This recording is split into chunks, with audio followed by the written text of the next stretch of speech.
Aqui 2 vídeos para vocês, e no primeiro é a prova concreta que nunca se pode desejar um mal para os outros, pois o mesmo pode se voltar contra você. Carla Zanzan, que sempre foi a favor da ditadura e quis de toda forma humilhar nosso presidente na época da Lava Jato, agora chora pois está sendo espancada na Itália. Presidente, agradeço a sessão da palavra. Gostaria de só aproveitar esse momento para parabenizar a juíza Carolina Lebos, que determinou a transferência do presidiário Luiz Inácio Lula da Silva para Tremembé, e que inclusive o despacho não fala nada sobre determinação de cela especial. Então tudo indica que Lula vai ficar em cela comum, que é onde ele tem que ficar, afinal de contas ele não tem curso superior, justiça seja feita. Então parabenizar a doutora Carolina e dizer que nós queremos que Lula passe muitos e mais muitos anos aonde ele tem que estar, que é na cadeia. Muito obrigada. Oi pessoal, tudo bem? Eu venho aqui pedir para que a Polícia Federal, o Ministério Público, o Judiciário, ajude o Lula, tá chegando o Natal, deixar o Lula passar o Natal com a família dele, os filhos, outros na cadeia juntos. Abrimos o boletim falando sobre Carla Zambelli, que está presa em Roma desde julho.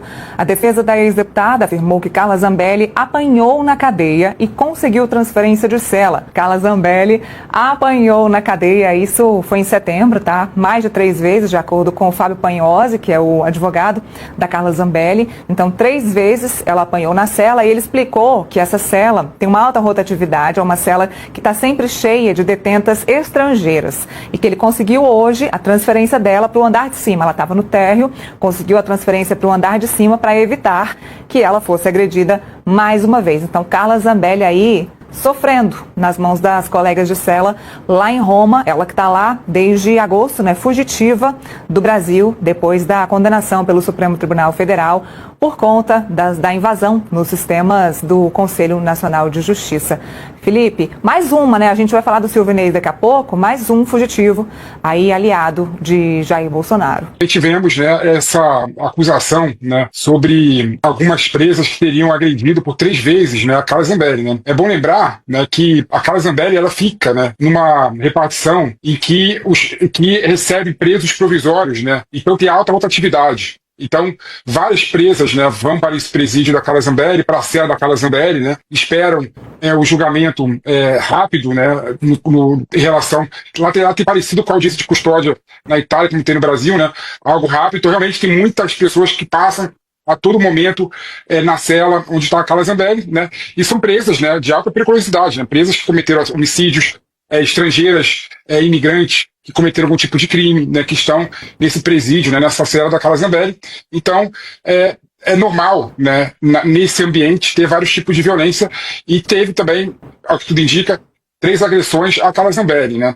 Então, quando eu vejo um caso como esse, infelizmente, eu fico me perguntando, né, se a Carla Zambelli não estaria muito melhor no Brasil do que na Itália, né. Então, com toda certeza, meu modo de ver, Neila, a defesa da Carla Zambelli tem que rever esse posicionamento de ficar na Itália a todo custo, né, achando que na Itália vai ter um tratamento melhor que no Brasil. Pelo visto, não vai ter e não está tendo. Eles não me tiram da Itália. Eles vão tentar me prender na Itália, talvez, né? Então eles vão tentar me prender na Itália. Mas eu não temo, porque eu sou cidadã italiana e lá eu sou intocável. A não ser que a justiça italiana me prenda. E aí não vai ser o Alexandre de Moraes, vai ser a justiça italiana. Deus dá o frio conforme o cobertor, mas meu cobertor tá fininho. E aí o sofrimento, na verdade, não é meu mais, né? É dos meus pais, do meu filho. É imaginar que, de repente, para poder me visitar... Você imagina se meu marido tem que passar, policial militar, coronel da polícia militar, tem que passar por uma vista íntima para poder me visitar. Foda-se. Minha mãe com 74 anos tendo que me visitar na cadeia. Então, o sofrimento não é mais meu. O sofrimento é das pessoas que vão ficar sem mim. E eu sou o esteio da família. Tadinha. Tadinha, que barra! Eu hoje, minha mãe mora comigo, meu filho mora comigo aqui em Brasília, meu pai mora comigo em São Paulo. E você ser o esteio da família, de repente você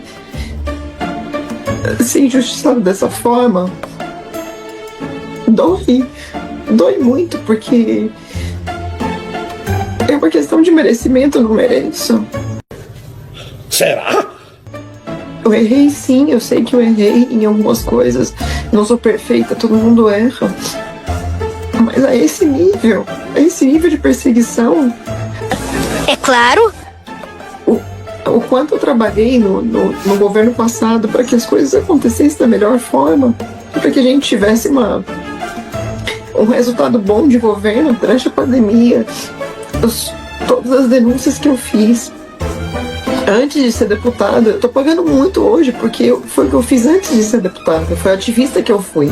Eu fui a primeira pessoa a levantar algo contra o STF. O STF era um negócio que ninguém conhecia, ninguém tinha conhecimento do que aconteceu lá dentro. E quando eu levantei os bonecos do STF, que é essa a raiva que eles têm de mim, isso começou a pesar. E esse segundo vídeo mostra que existe o fundo do poço e existe um lugar mais abaixo ainda, onde o Silvinei está, no qual você consegue ser humilhado até pelo Demétrio. Bora ver. O Silvinei tinha quase 30 anos de carreira na Polícia Rodoviária Federal. Da pessoa que durante anos foi responsável por monitorar, planejar, cuidar de todas as estradas federais do Brasil. E hoje arma uma fuga com passaporte falso, com declaração falsa, fugindo do país. Deixa eu ver o Demétrio então, para a gente possa entender na opinião dele o que a gente vê hoje acontecer com mais um condenado na trama golpista. 2 conseguiram fugir, né? Uma tá presa, o Ramagem conseguiu fugir, e esse terceiro tentando hoje, Demétrio, mas dessa vez não deu certo. Não, o plano do Silvinei é extraordinário. Ele rompe a tornozeleira, consegue sair por terra até o Paraguai, e daí o que ele faz? Vai para o aeroporto. É genial. Ele foi para o aeroporto com um passaporte falso, com o passaporte de outra pessoa, que aliás não é parecida com ele. Seria a mesma coisa que eu tentar fugir com o passaporte do camarote. É claro que ele ia ser preso. Ele queria ir para El Salvador.